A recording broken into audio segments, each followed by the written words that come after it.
We drove all night to beat the crowd. We were going to Washington to attend the Third National Negro Congress. Fog hung over the Delaware roads, over the fields and creeks, so that we could not tell water from grass, except in spots where the fog had lifted. Our headlights brought no answering reflection from the red glass discs on the road signs. Coming out of some town, the driver failed to see a road marker and almost wrecked the car.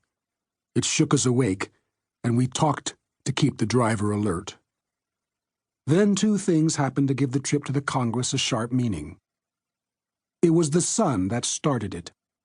It appeared beyond the fog like a flame, as though a distant farmhouse was afire. One of the boys remembered Natchez, Mississippi, and began talking about it. Ellison refers to the Rhythm Club fire of April 1940 in Natchez, Mississippi.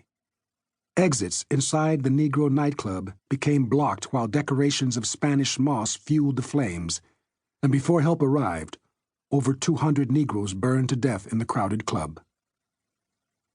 I felt depressed. A friend of mine was from Natchez, and some of the victims had his family name, and I wondered if any had been his relatives. We talked about conditions down south, and I hoped someone from Natchez would attend the Congress, so I could hear about the fire firsthand. Outside of Baltimore, we began passing troops of cavalry. They were stretched along the highway for a mile. Young fellows in khaki with campaign hats strapped beneath their chins, jogging stiffly in their saddles. I asked one of my companions where they were going and was told that there was an army camp nearby. Someone said that I would find out soon enough, and I laughed and said that I was a black Yank and was not coming. But already the troops of cavalry were becoming linked in my mind with the Natchez fire. Where were the troops going? We in the car were going to the Third National Negro Congress. But what did that mean?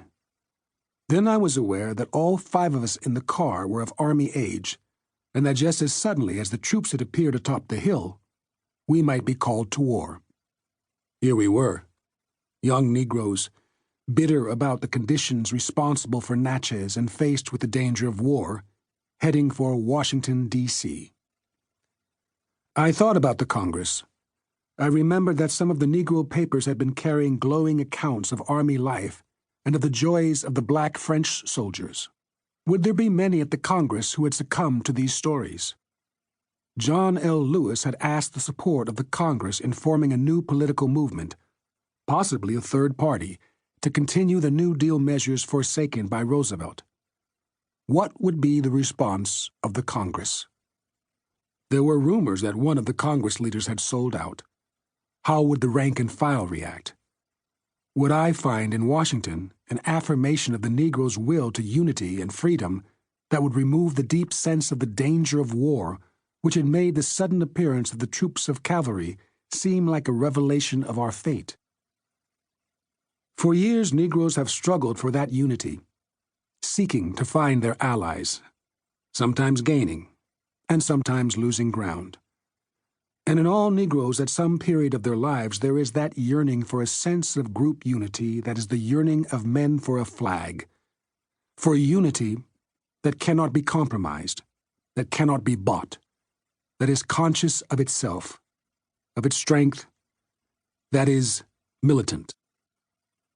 I had come to realize that such a unity is unity of a nation and of a class. I had thought vaguely of the Congress in such terms, but it was more like a hope to be realized. I had not thought to seek this sense of affirmation in it.